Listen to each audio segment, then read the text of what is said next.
Hello everyone, स्वागत है आपका आज के क्लास में।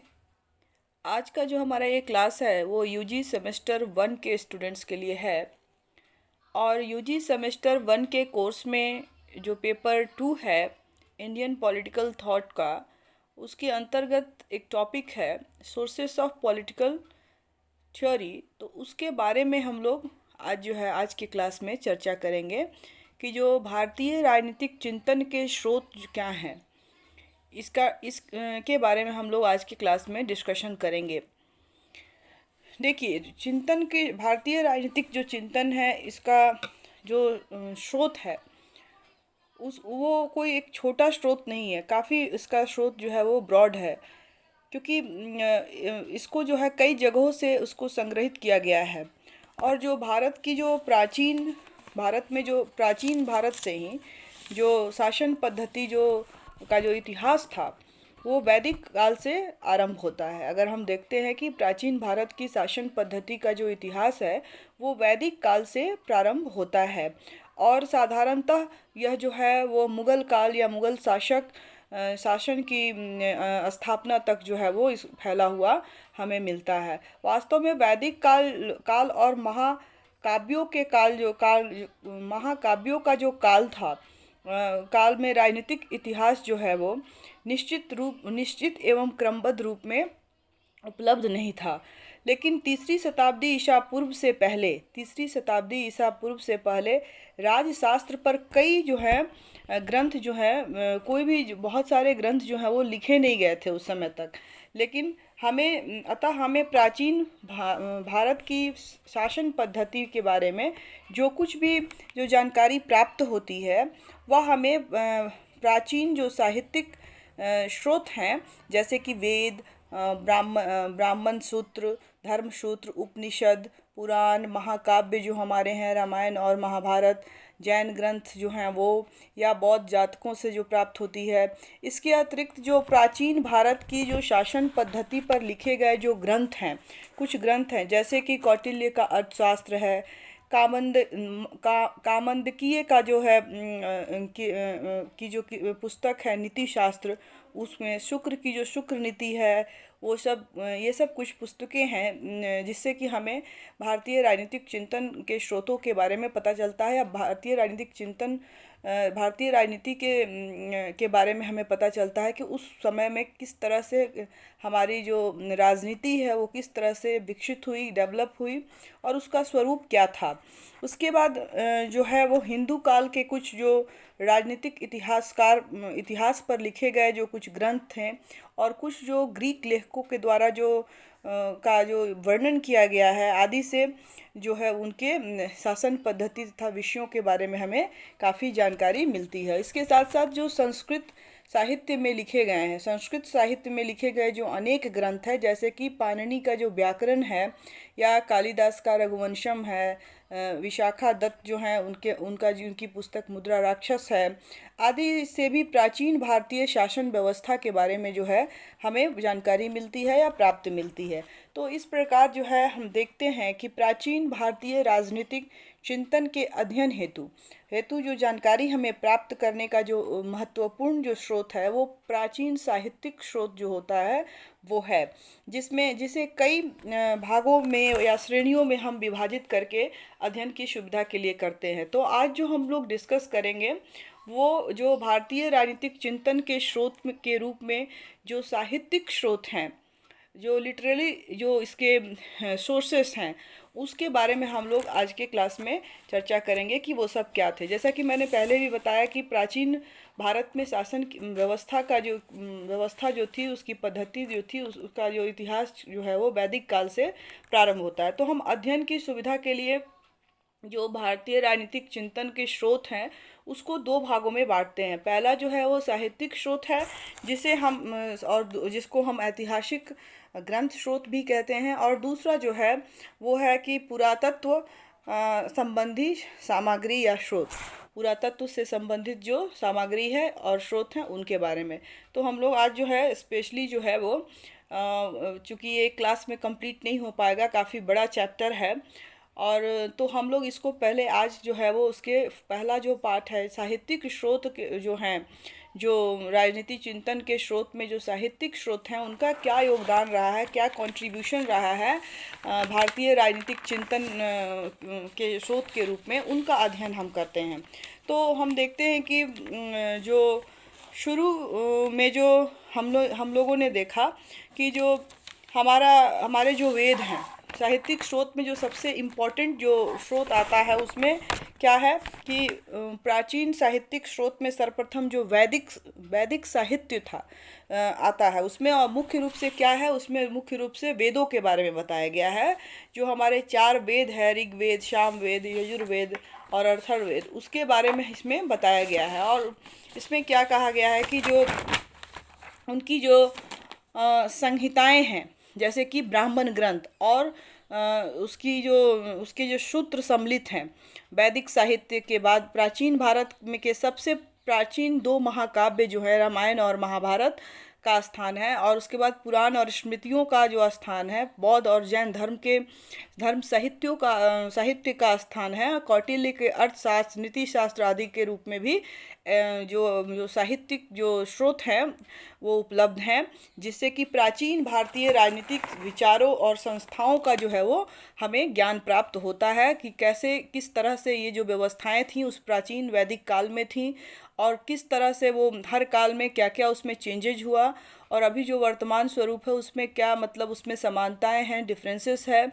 और किस तरह से यह विकसित होते होते जो है आज जो है इस रूप में पहुंचा है, और किस तरह की व्यवस्थाएं जो थी वो थी, उसके बारे में हम इस साहित्यिक स्रोतों के माध्यम से जो है उसके बारे में जानने की कोशिश करेंगे। तो साहित्यिक स्रोतों के अंतर्गत जो पहला जो आता है वो आता है वेद। जो हमारे 4 जो वेद हैं, वैदिक साहित्य के जो सर्व प्रमुख स्थान जो है वो किसका है, उसमें वेदों का है, जिन पर हिंदुओं की अत्यंत जो है वो काल से अविचल श्रद्धा रही है। उसमें उस पर विश्वास रहा है, उस पर वो ट्रस्ट करते हैं। वेदों को प्राचीन भारत की सभी विधाओं और कलाओं का मूल माना जाता है। वेद आर्य सभ्यता और संस्कृति के मूलाधार हैं। जो वेद जो हैं वो जो भी आर्य सभ्यता और संस्कृति थी उसका जो मूलाधार है, क्योंकि उसमें उनके आर्यों के बारे में लिखा हुआ है। वैदिक साहित्य के सर्व प्रमुख जो ग्रंथ तथा विश्व की प्राचीनतम जो है प्राचीनतम पुस्तक जो है वो कौन सी पुस्तक है, तो वो है ऋग्वेद। ऋग्वेद के संबंध में जर्मन सिद्धांत कारक हैं जिनका नाम मैक्स मूलर है, वो कहते हैं कि जब तक इस भूतल पर नदी और पर्वत रहेंगे तब तक लोगों में ऋग्वेद की महिमा का जो है वो प्रचार जो है वो होता रहेगा। तो मतलब बहुत ही इम्पोर्टेंट बात उन्होंने कही मूलर ने, कि जब तक इस दुनिया का अस्तित्व रहेगा, पर्वत नदी पहाड़ रहेंगे, तब तक जो ये ऋग्वेद है उसको जाना जाएगा, समझा जाएगा, क्योंकि वो बहुत ही इम्पोर्टेंट और सबसे प्राचीन जो है वो एक साहित्यिक स्रोत के रूप में हमारे पास उपलब्ध है। और ये जो वेद हैं, वे वेद जो हैं वो 4 वेद हैं, जैसा कि मैंने पहले भी बताया। इन 4 वेदों में जो ऋग्वेद है इसमें जो है वो आर्यों के बारे में बताया गया है कि आर्य जो हैं वो कहाँ से आए, कैसे आए, और भारत में उनका प्रसार वगैरह क्या था, कहाँ तक फैले, उनकी शासन व्यवस्थाएं क्या थी, उनकी सभ्यता क्या थी, उनकी संस्कृति क्या थी, किस तरह से उन्होंने प्रशासन को विकसित किया। हर एक चीज़ शासन के बारे में सब कुछ जो है जो आर्यों से संबंधित थी उसके बारे में जानकारी जो हमें ऋग्वेद में मिलती है। सामवेद में जैसे संगीत और संबंधित जो सारी चीज़ें हैं उसके बारे में हमें जानकारी मिलती है। और जो यजुर्वेद है इसमें यज्ञों तथा कर्मकांडों के बारे में हमें इसके अध्ययन से हमें उसकी जानकारी मिलती है। और जो अथर्ववेद है उसमें मंत्रों से भी राजपद हैं उसके संबंध की जानकारी मिलती है, और इसके माध्यम से हम राजपद के पदों की जो है वो जानकारी हासिल करते हैं। तो इस प्रकार हम क्या देखते हैं कि वेद जो है वो प्राचीन भारतीय जनजीवन की जानकारी प्राप्त करने का प्राचीनतम स्रोत के रूप में हमारे पास उपलब्ध है, और सबसे जो है विश्वसनीय स्रोत है, जिस पर हम सभी जो है वो ट्रस्ट करते हैं, इसको हम मानते हैं। इसके बाद जो दूसरा जो साहित्यिक स्रोत है वह होता है ब्राह्मण ग्रंथ, जिसको ब्राह्मण ग्रंथ कहते हैं। इस ग्रंथ का नाम प्रधानतः जो है वो ब्रह्म यज्ञ का मतलब प्रतिपादन करने के कारण जो है इसका नाम ब्राह्मण ग्रंथ जो है वो पड़ा है। ब्राह्मणों में यज्ञ का जो होता है काफ़ी महिमा बताई गई है। जो ब्राह्मणों में यज्ञ जो होता है उसकी काफ़ी महिमा बताई गई है, और कहा गया है कि यज्ञ जो है सभी कर्मों से श्रेष्ठ कर्म है। मतलब यज्ञ करना जो है वो सभी कर्मों से और श्रेष्ठ कर्म बताया गया है। यज्ञ के द्वारा मनुष्य जो है वो सभी पापों से सभी पापों के मुक्ति से छूट जाता है। तो इसलिए उसकी महत्ता बताई गई है। ऐसा माना जाता है कि पहले वेदों की संख्या जो थी वो 1000 से ऊपर इसकी शाखाएं थे, और प्रत्येक शाखा के अंतर्गत जो है एक ब्राह्मण ग्रंथ हुआ करता था। परंतु इस समय केवल 18 जो है वो ब्राह्मण ग्रंथ जो हैं अभी तक हमारे पास साहित्यिक स्रोत के रूप में जो है उपलब्ध हो पाए हैं, या उनको बचाकर अभी तक रखा जा गया है संरक्षित करके। तो उनमें मिलते हैं ब्राह्मण ग्रंथों में जो 3 प्रमुख जो नाम है, उसमें है पहला ऐतरेय ब्राह्मण, दूसरा जो है शतपथ ब्राह्मण, और तीसरा जो है तैत्तिरीय तैत्तिरीय ब्राह्मण। ये 3 जो है ब्राह्मण ग्रंथों के बारे में जो है वो बताया गया है, जिनकी संख्या प्रारंभ में तो काफ़ी थी, लेकिन धीरे धीरे जो है वो ये नष्ट हो गए। ये इनको संग्रहित नहीं किया जा सका टाइम से, जिसके कारण ये हमारे पास उपलब्ध नहीं है। लेकिन अभी जो है वो ये 3 जो हैं अभी भी हमारे पास उपलब्ध हैं। इसके बाद जो आता है, जो हमारा तीसरा जो महत्वपूर्ण राजनीतिक चिंतन के स्रोत के अंतर्गत जो तीसरा स्रोत आता है वो है उपनिषद। उपनिषद का क्या मतलब? उपनिषद जो है वो उप का अर्थ होता है समीप, और निषद का अर्थ होता है बैठना। मतलब कि कुछ विद्वानों के अनुसार जो मतलब कहा जाता है, इसको परिभाषित किया जाता है कि जिस रहस्य या विद्या का ज्ञान जो है हम गुरु के समीप बैठकर प्राप्त किया जाता है, उसे हम उपनिषद कहते हैं। तो उपनिषद के अध्याय से पता चलता है कि किस जो आर्यों का समय क्या था, आर्यों की सभ्यता क्या थी, उसके धर्म क्या थे, उनकी संस्कृति क्या थी, या उन्होंने कितना समाज में उन्नति किया। इन सब बातों की जानकारी जो है वो हमें उपनिषद से मिलती है।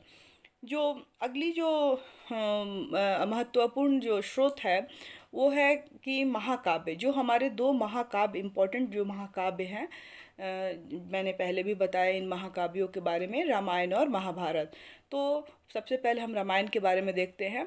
तो रामायण जो है वो क्या है? रामायण सभी जानते हैं उसमें क्या है, कथा है। राम एक चरित्र है, उसका वर्णन है, और भी लोगों का वर्णन है, और किस तरह से शासन व्यवस्था है उसके बारे में बताया गया है, आदर्शों और मूल्यों के बारे में बताया गया है, और उसके सामाजिक जीवन, राजनीतिक जीवन, हर एक पहलुओं का एक व्यवस्थित अध्ययन जो है वो उसमें किया गया है। तो रामायण भारत का ही नहीं जो है, बल्कि विश्व का भी महानतम महाकाव्य है। साथ ही साथ यह हिंदुओं का जो है सर्वोच्च जीवन आदर्शों की सुंदर क्या है, अभिव्यक्ति है। जो हिंदुओं के सर्वोच्च जीवन आदर्शों की सुंदर अभिव्यक्ति है। विशेष अर्थ में यह भारत का सर्वोच्च प्रतिनिधि काव्य है। बहुत ही इम्पोर्टेंट है। वाल्मीकि की जो रामायण है, रामायण की रचना जो है त्रेता युग। इसमें भी बहुत सारा मतभेद है विद्वानों के बीच में, लेकिन फिर भी कुछ विद्वान जो हैं इसको त्रेता युग में इसको मानते हैं, जो लगभग जो है 8 लाख वर्ष ईसा पूर्व मानी जाती है। और वाल्मीकि रामायण में भारत के सामाजिक, धार्मिक, आध्यात्मिक और आदर्श रूप जो है उसका, और राजनीतिक जीवन जो है उसका वास्तविक चित्रण जो है वो इसमें रामायण में किया गया है। और रामायण में अनेक स्थलों का जो है भी वर्णन किया गया है, और इससे पता चलता है कि उस समय जो है वो शासन व्यवस्था काफ़ी सुदृढ़ थी। बहुत सारे स्वतंत्र जनपद जो थे वह उस समय विद्यमान थे, जैसे कि अंग, काशी, कौशल, कैकेयी, मगध, मत्स्य और मिथिला। ये सब जो है वो स्वतंत्र एक जनपद के रूप में किस तरह से अपना शासन कार्य जो है वो चला रहे थे। व्यवस्थित ढंग से उसके प्रशासन के बारे में भी हमें जानकारी मिलती है। और ज्ञात होता है कि रामायण कालीन भारत में जो छोटे छोटे जो अनेक जनपद थे उनके बारे में भी हमें जानकारी मिलती है। और जैसा कि मैंने बताया कि रामायण में भारत के सामाजिक, धार्मिक, आध्यात्मिक और आदर्श रूप में राजनीतिक जीवन का वास्तविक चित्रण जो है वो उसमें हमें मिलता है। तो ये था कुछ रामायण के बारे में जानकारी। इसके बाद है दूसरा जो हमारा महाकाव्य है वो है महाभारत। तो महाभारत में क्या बताया गया है, महाभारत भी से भी हम लोग सभी जो हैं ऑलमोस्ट परिचित हैं कि उसमें क्या स्टोरी है, क्या उसमें बताने का संदेश देने की कोशिश की गई है वो क्या है।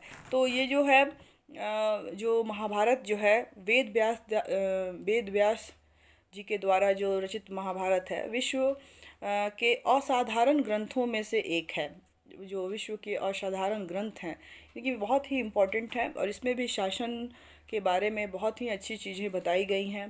तो भारतवर्ष के स्वर्णिम जो काल था या अतीत था उसके उत्कर्ष और विगत वैभव के दर्शन दर्शन आदि कहीं भी जो है जितनी भी ये सब चीज़ें थी या सम्यक रूपेण हो सकती थी उनका जो है वर्णन इसमें इसके अंतर्गत किया गया है। महाभारत में क्या है, धार्मिक, सामाजिक, सांस्कृतिक और राजनीतिक सभ्यताओं का सजीव चित्रण जो है वो हमें मिलता है देखने को, पढ़ने को। महाभारत के रचना काल के संबंध में भी जो है विद्वानों में चूँकि काफ़ी मतभेद है और निश्चित मतलब कोई मत नहीं है, लेकिन कुछ विचारक जो हैं जैसे आचार्य कर्ण जो हैं ने लिखा है कि महाभारत का जो तिथि है और जो तिथि से संबंधित जो विचार है यह भी एक शोध का माध्यम है या स्वतंत्र शोध का विषय बन सकता है कि कब हुआ है, क्योंकि विद्वानों में काफ़ी मतभेद है। तो इसलिए ये खुद में ही एक शोध का विषय है कि कब ये हुआ था। लेकिन फिर भी कुछ विद्वान जो बताते हैं, जिन्होंने बताया है कि कब इसकी हुई थी, तो उसमें जो सर्वप्रथम जो एक अश्वालायन जो सूत्र है में इसका जो है उल्लेख मिलता है। अश्वालायन सूत्र जो है उसमें इसका उल्लेख मिलता है। और जो वैदायन जो एक सूत्र है उसमें भी महाभारत के बारे में जो है वो सर्वप्रथम लिखा हुआ मिलता है।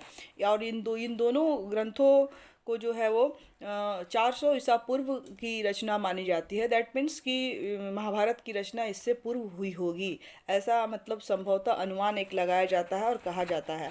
अतः महाभारत इससे पूर्व की रचना है।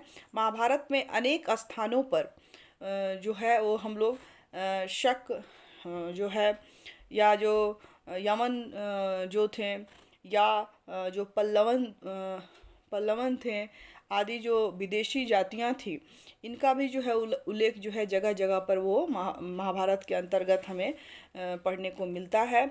जो भारत में प्रथम और द्वितीय जो है शताब्दी ईसा पूर्व जो है वो आए थे, ये लोग जो है विदेशी ये भारत में प्रथम और द्वितीय ईसा पूर्व पहले जो है वो आए थे। तो इससे भी एक अनुमान लगता है कि शायद में भी जो है उसके पहले की वो रचना होगी। वैसे तो संपूर्ण महाभारत में विभिन्न बहुत सारे पर्व दिए गए हैं। पर्व मीन्स चैप्टर, अध्याय, उसको 18 पर्वों में बांटा गया है। और राजनीतिक विषयक सामग्री उपलब्ध है। जितने भी उसके चैप्टर हैं, भाग है, उसमें राजनीति से संबंधित जो है वो बहुत कुछ बताया गया है, पॉलिटिक्स के बारे में बताया गया है। लेकिन इस दृष्टि से इसका जो सबसे इम्पोर्टेंट जो पर्व है या चैप्टर है वो कौन सा पर्व है, वो शांति पर्व के नाम से जाना जाता है, जिसको राज्य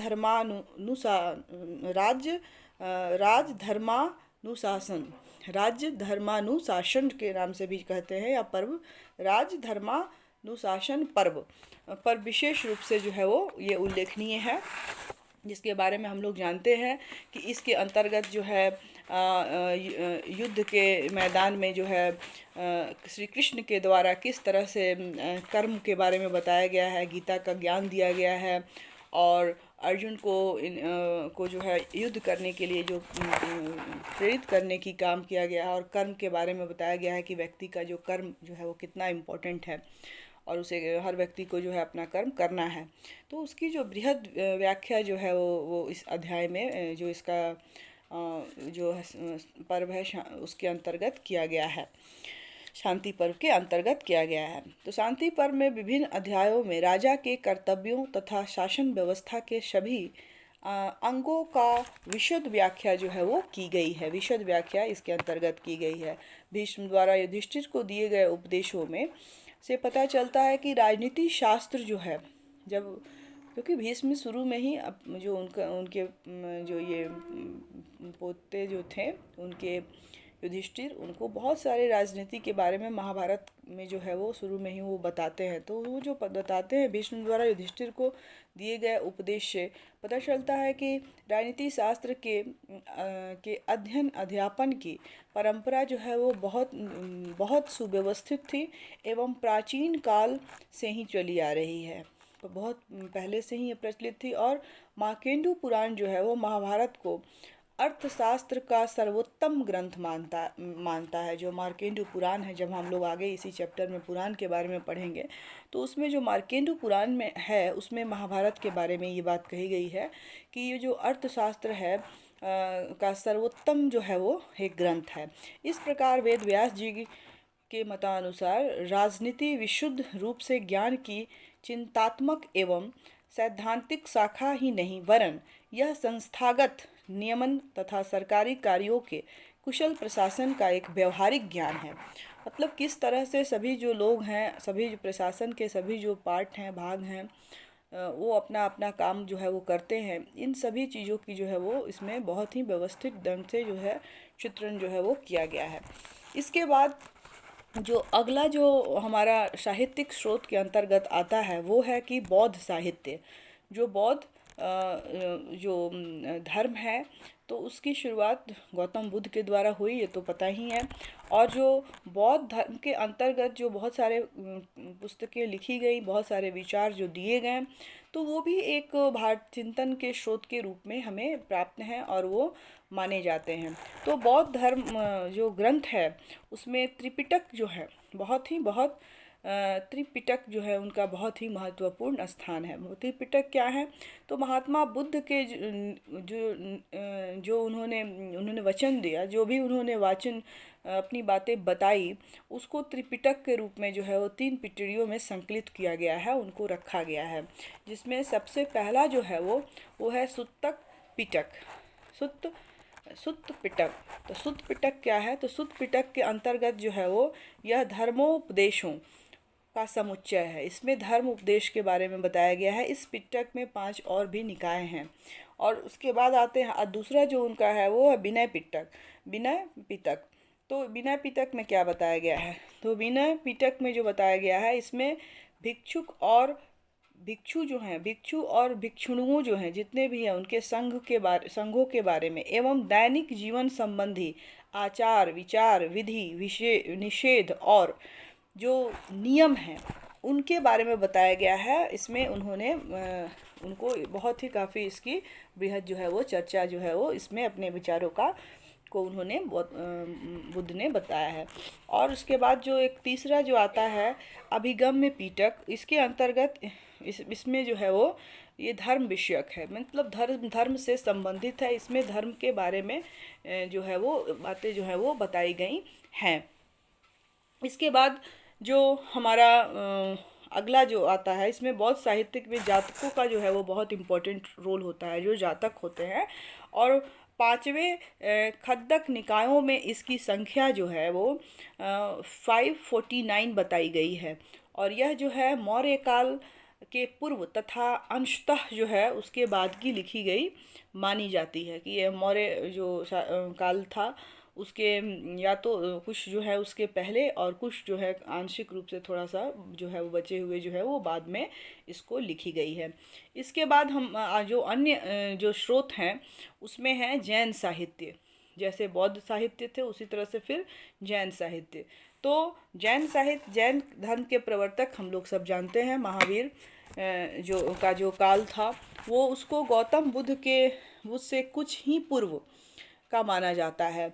और जैन साहित्य में महावीर जो थे, महावीर के शिष्यों की जो रचनाएं हैं तथा बाद में जो लिखे गए ग्रंथ आते हैं, इसमें सबसे जो महत्वपूर्ण ग्रंथ आता है वो है आचारांग सूत्र, आचारांग सूत्र। और दूसरा जो महत्वपूर्ण जो इसमें ग्रंथ आता है वो है उत्तराध्याय सूत्र। तो ये दोनों जो है बहुत ही इम्पोर्टेंट है जैन साहित्य के अंतर्गत। और इसमें क्या है लिखा हुआ है, इसमें राजशास्त्र पर लिखने वाले जैन आचार्यों, जो भी राजनीति शास्त्र पर, राजशास्त्र पर लिखने वाले जैन आचार्यों में एक प्रमुख नाम जो है वो हेमचंद्र का है। और संक्षेप में आंतरिक आंतरिक क्षेत्र में राजा को न्यायदान और करारोपण में नैतिकता का पालन करना चाहिए, किंतु अंतर्राज्यीय जो संबंध होते हैं, जो विदेशी संबंध होते हैं, उस क्षेत्र में जो है राजा के लिए साम दाम दंड और भेद की नीति पर आधारित कूटनीति जो है वो न्यायोचित होती है, उन्होंने ये बताया है। तो ये आपका एक जैन धर्म के अंतर्गत जो स्रोत हैं उसके बारे में हम लोगों ने देखा कि वो क्या थे। इसके बाद जो आता है वो बहुत ही इम्पोर्टेंट एक और जो अन्य जो साहित्यिक स्रोत है उसमें आता है कौटिल्य का जो है वो अर्थशास्त्र। अर्थशास्त्र जैसा कि हम सभी जानते हैं कि जो ये जो है बहुत ही इम्पोर्टेंट एक ग्रंथ है, जो राजनीति विज्ञान के लिए, राजनीति शास्त्र के लिए, के विद्यार्थियों के लिए इसके बारे में जानना जो है बहुत इम्पोर्टेंट है। जो भारतीय राजनीतिक चिंतक जो थे एक कौटिल्य, जिनको इसका जनक भी कहा जाता है, उनके द्वारा एक पुस्तक लिखी गई थी अर्थशास्त्र। उसका इसमें बहुत ही उसके बारे में हम लोग इसमें बातें करेंगे कि वो अर्थशास्त्र के अंतर्गत क्या था। तो सबसे जो प्राचीन स्मृतियों के काल में ही अर्थशास्त्र साहित्य का उदय जो हुआ था वो हुआ था। और अर्थशास्त्रों में मनुष्य के कल्याण या लाभ का विवेचन किया गया है कि मनुष्य का कल्याण कैसे होगा, और लाभ का जो है वो विवेचन किया गया है। उनकी विशेषता यह है कि इसमें राजनीतिक और आर्थिक विषयों का विवेचन जो है वो न्यूनाधिक धर्म से स्वतंत्र होकर किया गया है। तो ये बातें बहुत ही इम्पोर्टेंट है कि उसको धर्म से थोड़ा उसको दूर रखकर जो है राजनीति की जो आर्थिक बातों को धर्म से दूर करके इसमें इसको बताने की कोशिश की गई है। तो अर्थशास्त्र में सबसे जो प्रमुख है वो प्रमुख जो है वो कौटिल्य का अर्थशास्त्र है। और यह शासन कला तथा राजनीति से संबंधित जो है वो एक महान कृति है। और इसको कब लिखा गया इसके बारे में भी विद्वानों में काफ़ी मतभेद है। और एक विद्वान है कीथ और जो जॉली आदि जो विचारक हैं वो कौटिल्य के अर्थशास्त्र को ईसा की 3री शताब्दी का ग्रंथ मानते हैं।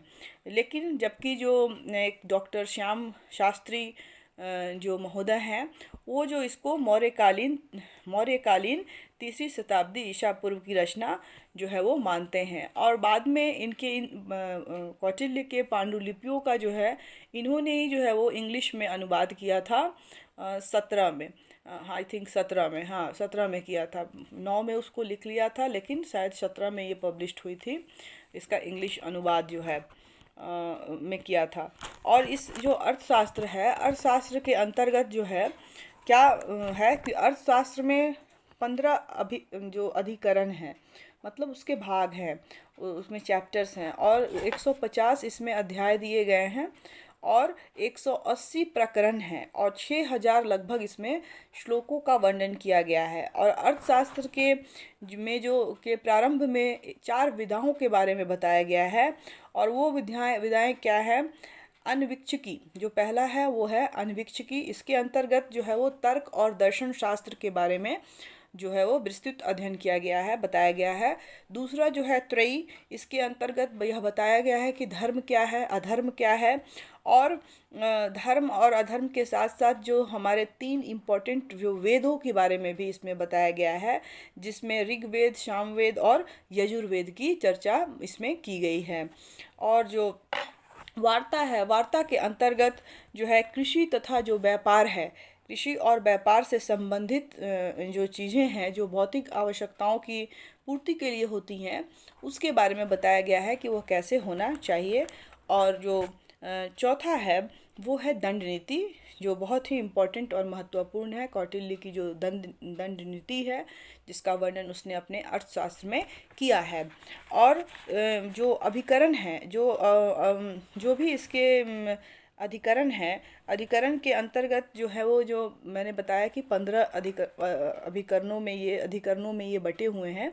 तो शुरू के जो 5 अधिकरण हैं उसमें क्या बताया गया है, उसमें बताया गया है कि राज्य का जो आंतरिक मामला होगा, आंतरिक व्यवस्था होगी, उसका वर्णन किया गया है। और 6 से 13 तक में राज्यों के वैदेशिक संबंधों, विदेशिक मामलों, इसके अंतर्गत जो मंडल सिद्धांत है उसके उनका वर्णन किया गया है। और भी बहुत सारे सिद्धांतों का वर्णन जो है वो विदेश नीति के बारे में, इन सब अधिकरण है उसके अंतर्गत किया गया है। और जो 14 और 15 जो है, तो 15वां तो खुद में ही एक अधिकरण है। और इसके अंतर्गत जादू टोना, विषकन्या, ये सब जो भी परंपराएं थीं उस समय, जो युद्ध में जो विकट परिस्थितियों में अपनाई जा सकती थी, उनका जो है वो के प्रयोग, उनके बारे में जो है वो बताया गया है इसके अंतर्गत। और कौटिल्य का जो अर्थशास्त्र है वो बहुत ही इम्पोर्टेंट पुस्तक जो है वो है, राजनीतिक चिंतन स्रोत के रूप में जो है वो, क्योंकि इसमें जो कौटिल्य ने जो एक व्यवस्थित शासन व्यवस्था की बात की है, राजा को कितना स्ट्रांग बनाया है, और किस तरह से शासन व्यवस्था प्रबल होगी, गुप्तचर व्यवस्था कितनी प्रबल होगी, उसके बाद विदेशों के साथ संबंध जो हैं वो कैसे होंगे। मीन्स हर क्षेत्र में जो है वो इस पर जो है काफ़ी फोकस करके उसने हर पहलू को, शासन के हर पहलू को उसने गुप्तचर व्यवस्था के बारे में बताया है। तो हर एक पहलू पर जो है वो काफ़ी अच्छा जो है उसने व्यवस्था की है, चर्चा की है।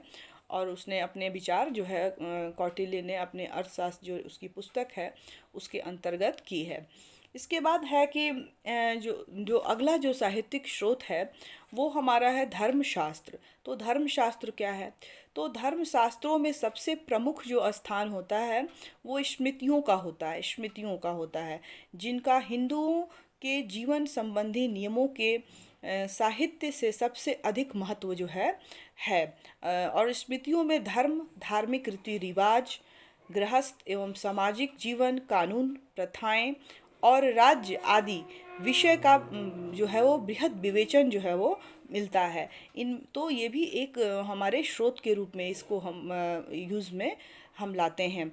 और इसमें जो सर्वाधिक प्राचीन और सुव्यवस्थित जो स्मृति है वो कौन सी है? वो मनुस्मृति है। आप सभी जानते होंगे कि मनुस्मृति का नाम आपने सुना होगा।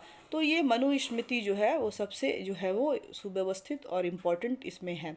और जो डॉक्टर मजुमदार जो हैं ने इसकी रचना का जो काल बताया है, वो लगभग इसके भी रचना से संबंधित जो है विद्वानों में काफ़ी मतभेद है, क्योंकि उस समय कुछ लिखित एविडेंस थे नहीं। जो बाद के जो अन्य ग्रंथों से जो कुछ जानकारी मिली उसके बारे में लिखकर एक संभवतः एक अनुमान लगाकर ही मतलब विचारकों ने बताया है। और सब ने विद्वानों ने अलग अलग अपने अनुसार अपनी विचार जो है वो इसके रचना काल से के संबंध में दी है। और 3110 ईसा पूर्व वर्ष मानते हैं। और रचना काल के संबंध में बहुत मतभेद है। और इसमें डॉक्टर बीसी सरकार जो है वो मनुस्मृति को ईसा से लगभग 150 वर्ष पूर्व की रचना मानते हैं। वहीं डॉक्टर हंटर जो हैं वो मनुस्मृति को 600 ईसा पूर्व से अधिक प्राचीन ग्रंथ नहीं मानते हैं। तो मनुस्मृति का जो संभवतः जो ज्ञान है, या जब ये कब लिखी गई, तो इसमें एक अनुमान ही लगाया जा सकता है। तो मनुस्मृति का ज्ञान संभवतः जो है वो मनु से नारद हैं, और नारद से फिर मार्केंड जो थे उनको, और मार्केंड से सुमति भार्गव, और सुमति भार्गव से भृगु ऋषि को प्राप्त हुआ होगा। ऐसा एक अनुमान और एक विचार लगाया जाता है कि इस तरह से हर एक ये जो लोग थे उनमें पीढ़ी दर पीढ़ी ये चीज़ गए होंगे, और उसके आधार पे इन्होंने इनके बारे में बताया होगा। संभवतः इसके बारे में जो है उन्होंने ज्ञान प्राप्त हुआ होगा। और संभवतः वर्तमान मनुस्मृति जो स्मृति विद्वान जो भृगु हैं, भृगु के द्वारा जो है वो संकलित की गई होगी, ऐसा कहा जाता है या माना जाता है। तो मनुस्मृति के अंतर्गत क्या है? मनुस्मृति के अंतर्गत प्रारंभ में जो थे वो लगभग 1 लाख श्लोक थे, जो कम होते होते जो है वो 12,000 श्लोक जो है वो रह गए। और वर्तमान संस्करण जो इसके उपलब्ध हैं उसमें 2,694 श्लोक ही जो है वो अभी तक वो हमें प्राप्त हो पाए हैं। तो मनुस्मृति का जो विषय वस्तु जो है वो काफ़ी जो है वो ब्रॉड है, व्यापक है, और यह मूल रूप से राजनीति प्रकृति का ग्रंथ जो है वो नहीं है, बल्कि ये जो सामाजिक जीवन और व्यवस्था से संबंधित सभी विषयों की विवेचना इसमें की गई है। मतलब इसमें जो है वो ऐसा नहीं कि पॉलिटिक्स से संबंधित है कि पॉलिटिक्स के ही बारे में सिर्फ बताया गया है, बल्कि इसमें जो है वो सामाजिक जीवन और व्यवस्था से संबंधित जो है वो सभी विषयों की जो है इसमें विवेचना की गई है। उनके आचार और आचार संहिता जो है वो कोड ऑफ कंडक्ट जो आचार संहिता होते हैं उसको प्रस्तुत इसमें किया गया है। और मनुस्मृति में जो है वो 12 अध्याय तथा 2,694 श्लोक हैं, जो 12 अध्यायों में बटे हुए हैं। ऐसा हमें जो स्रोत हैं उनसे प्राप्त हुआ है, और यह भी जो है वो एक राजनीतिक स्रोत के रूप में जो है वो बहुत ही महत्वपूर्ण स्थान रखता है चिंतन के स्रोत के लिए। और इसके बाद जो आता है, जो अगला साहित्यिक स्रोत जो है उसमें वो है पुराण। तो पुराण क्या है? तो पुराण का जो शाब्दिक अर्थ होता है मतलब प्राचीन, पुराना। अतः पुराण साहित्य में वह समस्त प्राचीन साहित्य जो है वो सम्मिलित हैं, जिनमें भारत के धर्म, इतिहास, व्याख्यान, आख्यान, विज्ञान आदि का जो है वर्णन किया गया है, मिलता है। पुराण की जो रचना है वो स्मृतियों से भी अधिक जो है वो विस्तृत रहा है। और डॉक्टर जो घोषाल हैं उन्होंने कहा है के अनुसार महापुराणों की संख्या जो है उन्होंने 18 बताई है। और पुराण जो है उसकी 5 विशेषताएं हैं। उसमें वो क्या है विशेषताएं? पहला जो है वो सर्ग है, उसके बाद दूसरा प्रतिसर्ग, तीसरा वंश, चौथा मनवंतरण, और पांचवा जो है वंशानुचरित। तो ये उसकी 5 पुराणों की 5 विशेषताएं हैं, वो बताई गई हैं। अब जो है पुराण में है क्या? तो पुराणों में राजनीतिक विचार जो हैं वो काफ़ी बिखरे हुए मिलते हैं हमें। ऐसा नहीं कि व्यवस्थित, उसमें जैसे कौटिल्य के अर्थशास्त्र में हमने क्या देखा, तो उसमें हमने देखा कि सब व्यवस्थित राजनीतिक व्यवस्था के बारे में उसने बताई है कि मौर्यकालीन जो उस समय जो राजनीतिक व्यवस्था थी या राजनीति के बारे में क्या होना चाहिए, कैसे होना चाहिए, इसके बारे में एक व्यवहारिक अध्ययन जो है उसने प्रस्तुत किया है और बताया है। तो इसमें जो है पुराण में जो है वो उसका जो है वो जो विचार हैं वो बिखरे हुए हैं, मतलब एक जगह समाहित नहीं हैं। जैसे कि वायु पुराण, ये बहुत पुराण जो है कई प्रकार के हैं। तो इसमें जो वायु पुराण है तो उससे क्या पता चलता है? तो वायु पुराण से जो है वो सामाजिक व्यवस्था जो है उसकी उत्पत्ति जो है जो थी वो दैवीय थी, ये वो मानता है। उसमें बताया गया है कि किस तरह से जो सामाजिक व्यवस्था है, राज्य की जो उत्पत्ति हुई है वह दैवीय जो सिद्धांत है उसके आधार पर हुई है। और जो अग्नि पुराण है, दूसरा जो पुराण है वो क्या है? अग्नि पुराण है।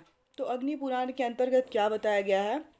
तो अग्नि पुराण के अंतर्गत यह बताया गया है कि राज्य जो है एक नैतिक संघ है या संस्था है, नैतिक संस्था है, और राजा के गुणों और कर्तव्यों का इसमें काफ़ी बृहद व्याख्या इसके अंतर्गत जो है अग्नि पुराण के अंतर्गत की गई है। साथ ही साथ जो है वो मंत्री, कोषाध्यक्ष, दूत, कर व्यवस्था, न्याय व्यवस्था तथा युद्ध के बारे में, युद्ध जो है उसके बारे में भी जो है वो बहुत ही बृहद चर्चा इसके अंतर्गत अग्नि पुराण के अंतर्गत की गई है। और कहा गया है कि जो राजा जो है वो जन कल्याण का जो है वो सर्वोच्च साधन है, मतलब राजा के द्वारा ही जो है वो जन कल्याण जो है वो सबसे अच्छे ढंग से जो है वो किया जा सकता है। ये बातें जो है वो अग्नि पुराण के अंतर्गत बताई गई है। इसके बाद जो अगला पुराण आता है वो उसमें है मार्केंड पुराण। मार्केंड पुराण में क्या कहा गया है? तो इसमें जो है सामाजिक जो वर्ण व्यवस्था जो थी उसके जो नियम थे उस पर, नियम के पालनों पर बल दिया गया है। जो वर्ग व्यवस्था प्राचीन काल में जो वर्ण व्यवस्था थी, उस वर्ण व्यवस्था को का जो नियम था उसको फॉलो करने की जो है वो बात की गई है। और शासक का कर्तव्य जो है वो प्रजा को संतुष्ट करना है, ये बातें कही गई है। मतलब कि अगर सभी वर्ग अपने अपना कार्य सही ढंग से करेंगे तो जो होगा जो एक अच्छे समाज राज्य की स्थापना होगी और ज़्यादा से ज़्यादा लोग खुशहाल होंगे। और राजा का जो मेन कर्तव्य होगा वो अपने राज्य की जनता को की खुशहाली होगी। तो ये बातें इसमें कही गई है। उसके बाद है अगला जो पुराण है हमारा है वो विष्णु पुराण है। तो विष्णु पुराण में क्या कहा गया है? तो विष्णु पुराण के अंतर्गत बताया गया है कि प्रारंभिक जो जो स्वर्णिम काल था, जो प्रारंभिक स्वर्णिम काल जो युग था, उस युग में उस युग के बारे में और उस युग का पतन कैसे हुआ उसके बारे में जो है वो इसके अंतर्गत विष्णु पुराण के अंतर्गत बताया गया है। और इसके बाद है मत्स्य पुराण। तो मत्स्य पुराण क्या है? इसके अंतर्गत बताया गया है कि प्राचीन इतिहास का जो अधिक विस्तार के साथ वर्णन किया गया है। जो इतिहास है, प्राचीनतम इतिहास है, उसका जो विस्तृत जो है वो वर्णन किया गया है। पुराणों में हमें एक और भी इम्पोर्टेंट बात जो पुराणों से हमें प्राप्त होती है वह यह है कि पुराणों के अंतर्गत हमें जो है उसकी भौगोलिक स्थिति के बारे में भी जो है हमें उसकी जानकारी स्थिति जो है भौगोलिक स्थिति के बारे में भी जानकारी प्राप्त होती है। तो ये था पुराण, ये जो हमारे कुछ पुराण थे उसके से संबंधित कुछ जानकारियाँ थी। इसके बाद जो अन्य अन्य साहित्यिक स्रोत हैं उसके अंतर्गत जो है नीति शास्त्र, जो अगला जो हमारा है वो नीति शास्त्र है। और नीति शास्त्र में क्या है? नीति शास्त्र में कामंदकीय का जो नीति शास्त्र है और शुक्र की जो शुक्र नीति का जो है वो प्रमुख स्थान जो है इसके अंतर्गत रहता है। नीति शास्त्र के अंतर्गत हम लोग देखते हैं। और कामंदकीय जो नीति शास्त्र है वो संभवतः जो है गुप्त काल में 500 ईसा पूर्व के आसपास जो है शायद लिखा गया है, ऐसा अनुमान लगाया जाता है इतिहास वेदाओं द्वारा या जो विचारक हैं उन लोगों के द्वारा। और की जो शुक्र नीति है वो बहुत ही इम्पोर्टेंट एक ग्रंथ है, सर्वाधिक महत्वपूर्ण ग्रंथ है। और इसमें 4 अध्याय तथा 2200 श्लोक हैं। और कौटिल्य के अर्थशास्त्र के बाद यह जो राज्य और शासन पर लिखे गए जो जितने भी ग्रंथ हैं उन सब में सबसे महत्वपूर्ण स्थान रखता है, इतना इम्पोर्टेंट है। इसके अलावा ये तो कुछ थे उसके स्रोतों के बारे में, जो साहित्यिक स्रोत हैं। इन साहित्यिक स्रोतों के अलावा भी बहुत सारे अन्य स्रोत हैं जिसके माध्यम से जो है वो हम राजनीतिक चिंतन को जानते हैं, राजनीति के बारे में ज्ञान प्राप्त करते हैं, शासन के बारे में ज्ञान प्राप्त कर सकते हैं। और इनके अंतर्गत अन्य स्रोतों के अंतर्गत जो है एक श्रेणी में संस्कृत के ग्रंथ जो है वो बहुत सारे ग्रंथ लिखे गए और तथा इतिहास लिखे गए, अनेक ग्रंथों को सम्मिलित किया गया।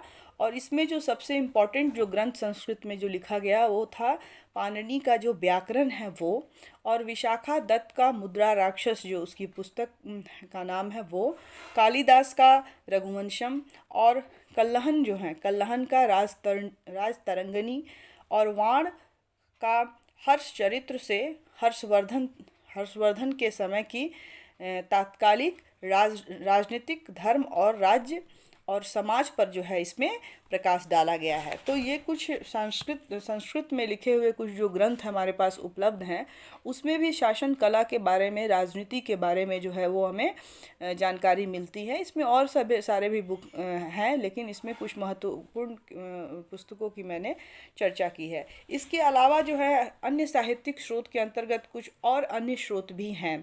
तो इस श्रेणी में जो हिंदू काल के इतिहास पर लिखे गए जो बहुत सारे ग्रंथ थे उनको भी भारतीय राजनीतिक चिंतन के स्रोत के रूप में हम देखते हैं और मानते हैं। और इसमें जो है वो जो पुस्तक लिखी गई है वो क्या है? Cambridge history of India. और उसके बाद दूसरा है राधा कुमुद मुखर्जी का Chandragupta Maurya India and his time, Chandragupta Maurya and his time जो एक पुस्तक है ये भी लिखी गई है। इससे में भी राजनीति के बारे में बताया गया है। और उसके बाद सीवी बैद की जो पुस्तक है एपिक इंडिया, उसमें भी बताया गया है। और आरसी मजूमदार की पुस्तक है corporate life in ancient India, corporate life in ancient India, इसमें भी बताया गया है। और चंद्रबरदाई का जो है पृथ्वीराज रासो, इसमें भी बताया गया है। और प्रोफेसर अल्तेकर जो हैं उनकी जो पुस्तक है प्राचीन भारत में शासन पद्धति, प्राचीन भारत में शासन पद्धति, इनकी जो पुस्तक है इसमें भी राजनीति के बारे में, शासन के बारे में जो है वो हमें जानकारी इन पुस्तक से भी होती है। और जो बेनी प्रसाद, डॉक्टर बेनी प्रसाद की जो पुस्तक है the state and ancient India, the state and ancient India, जो इनकी पुस्तक है इसके बारे में भी, तो ये कुछ इतिहासकार जो थे, हिंदू इतिहासकार, उन्होंने जो कुछ अपनी पुस्तकें लिखी उसमें भी वो भी पुस्तकें जो है वो राजनीति से संबंधित थी, और वो भी हमारे राजनीतिक चिंतन के स्रोत में एक महत्वपूर्ण स्थान रखते हैं। इसके बाद जो है एक और अन्य जो इम्पोर्टेंट स्रोत आते हैं, उसमें आते हैं कि टाइम टू टाइम जो है हमारे देश में, जैसे कि जो अगला जो हमारा पॉइंट है वो है कि विदेशियों का विवरण। हमने क्या देखा है कि बहुत सारे जो यात्री थे उन्होंने समय समय पर भारत का जो है वो में भ्रमण करने आए, घूमने आए, और यहाँ की संस्कृति से, यहाँ के कल्चर से, यहाँ के की परंपराओं से, यहाँ की संस्कृति से काफ़ी प्रभावित हुए। और उन्होंने भी जो है वो अपनी जो है कुछ कृतियाँ लिखी, कुछ पुस्तकें लिखी, तो उसमें भी कुछ महत्वपूर्ण है। जैसे भारत की सभ्यता और संस्कृति से प्रभावित होकर जो है विदेशी यात्री जो समय समय पर भारत में आए, तो उसमें से कौन कौन से लोग थे, जैसे कि यूनानी थे, रोमन थे, चीनी थे, तिब्बतिन थे, और मुस्लिम्स कुछ थे जो आदि थे। तो ये लोग जो हैं आए, तो इन लोगों का भी बहुत योगदान रहा कि यहाँ की संस्कृति और कल्चर के बारे में जो है उन्होंने बताया या लिखा है अपनी अपनी पुस्तकों में। उसके बाद जो है नेक्स्ट जो आता है, जैसे सिकंदर के पूर्व के यूनानी लेखक थे। सिकंदर तो आया ही, इसके पहले जो है उसके आने के पहले जो कुछ इम्पोर्टेंट जो यूनानी लेखक थे उसमें क्या थे, एस्काइलस थे, और हेकेटियस था, मिलेटस था, और हरो हरोडोलस हरोडोलस हरोडोलस हरोडोलोटस हरोडोलोटस था। ठीक से इसको सुनिए, हेरोडोटस हेरोडोटस था। और जो था कैसियस एक कैसियस विचारक जो थे वो भी थे, जिन्होंने और जो ये हेरोडोटस जो हैं इनको तो इतिहास का जनक भी माना जाता है। और इनका जो इम्पोर्टेंट ग्रंथ है हिस्टोरिका इन्होंने लिखी है, और इसमें इन्होंने यूनानी और यूनानी जो है आक्रमण तथा भारत का ईरान के से संबंध कैसे थे, उन संबंधों की जो है उसने भी संबंधों पर भी उसने इस पुस्तक में प्रकाश डाला है। और सिकंदर के जो परवर्ती लेखक में जो थे मेगास्थनीज जो हैं, वो उनका नाम है पिल्लनी टालमी है। और मेगास्थनीज की जो सबसे महत्वपूर्ण पुस्तक इंडिका पुस्तक है, जिसमें मौर्यकालीन जो भारत की है राजनीतिक दशाओं का जो है वो मौर्यकालीन भारत की राजनीतिक दशाओं का जो है वो चित्रण जो है वो किया गया है। और इसके बाद कुछ मुस्लिम लेखक भी आए और उन्होंने भी लिखा, जिसमें अल्बेरू रूनी जो है उनका है, इनकी जो प्रसिद्ध पुस्तक है तहकीके हिंद इनकी एक पुस्तक है, जिसमें इन्होंने भारतीय शासन व्यवस्था के बारे में जो है प्रकाश डाला है। इसके अलावा सुलेमान है, अलम सूरी है, बिदादुरी है आदि, अल विला दुरी जो हैं वो हैं आदि बहुत सारे जो हैं जो यात्री थे जिन्होंने भारत का भ्रमण किया, उन्होंने अपना जो भारत के बारे में जो चित्रण प्रस्तुत किया, भारत के बारे में जो उन्होंने व्याख्या की, वो सब भी जो है वो भारतीय राजनीतिक चिंतन के स्रोत में उनका जो है वो अध्ययन हम करते हैं। तो ये था भारतीय राजनीतिक चिंतन के साहित्यिक स्रोत जो थे उनके बारे में आज हम लोगों ने अध्ययन किया। और हमने क्या देखा, हमने इस साहित्यिक स्रोत के अंतर्गत जो है देखा कि यह वैदिक काल से जो है वो प्रारंभ होता है, और किस तरह से जो है हर टाइम में, हर समय में जो है अलग अलग विचारकों द्वारा जो है वो अपने अपने ग्रंथों की रचना की गई, और जो ग्रंथ उसमें उपलब्ध हैं उससे हमें बहुत सारे राजनीति के बारे में, शासन कलाओं के बारे में, विधाओं के बारे में, समाज के बारे में, संस्कृति के बारे में, परंपराओं के बारे में, आचार संहिताओं के बारे में बहुत सारी बातें जो हैं वो हमें जो है इससे जानकारी प्राप्त होती है। तो जो इस तरह से हम देखते हैं कि भारतीय राजनीतिक चिंतन में जो साहित्यिक स्रोत जो हैं वो मेन साहित्यिक स्रोत का काफ़ी योगदान रहा है, तो योगदान है। और इसमें हम लोगों के पास जितने भी उपलब्ध पुस्तकें हैं, साहित्यिक स्रोत हैं, चाहे वो रामायण हो, महाभारत हो, अर्थशास्त्र हो, नीति शास्त्र हो, पुराण हो, वेद हो, स्मृतियाँ हो, मतलब जितने भी ये सब हैं, ये सब ग्रंथ जो हैं वो बहुत अपने समय में लिखे गए जो है सबसे उत्कृष्ट, बहुत ही अच्छे महत्वपूर्ण ग्रंथ हैं, जिसमें शासन विधाओं के बारे में, राजा के बारे में, लोगों के कर्तव्यों के बारे में, राजनीति के बारे में, कूटनीति से संबंधित बातें, उसके बाद से राजा के जो कार्य हैं उनके बारे में, उसके बाद दूतों के बारे में, बहुत सारे, मतलब हर राज्य के हर पहलू को अलग अलग ढंग से जो है अलग अलग पुस्तकों में लिखा गया है। और जो हमारे एक राजनीतिक चिंतन के स्रोत में जो है हम उनका अध्ययन करते हैं। तो ये था आज का क्लास। हम अपने नेक्स्ट क्लास में जो है इसके जो पुरातात्विक स्रोत हैं उनका अध्ययन करेंगे अपने अगले क्लास में। आज का क्लास जो है हमारा यहीं समाप्त होता है।